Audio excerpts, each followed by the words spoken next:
Hi everyone, this is a video of how to set battery type on your Felicity inverter.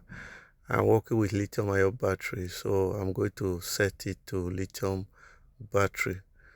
I have the manual here. On the manual, it is program 5, battery type setting. So I have the flooded, the AGM and lithium. Since I'm working with lithium, so I'm going to set it to lithium-ion. You press the enter button for like 3 seconds and scroll up to where we have a program 5. Then you go back to the enter button and place. Then after that, you select it to where we have a lithium-ion battery and press enter. Press enter.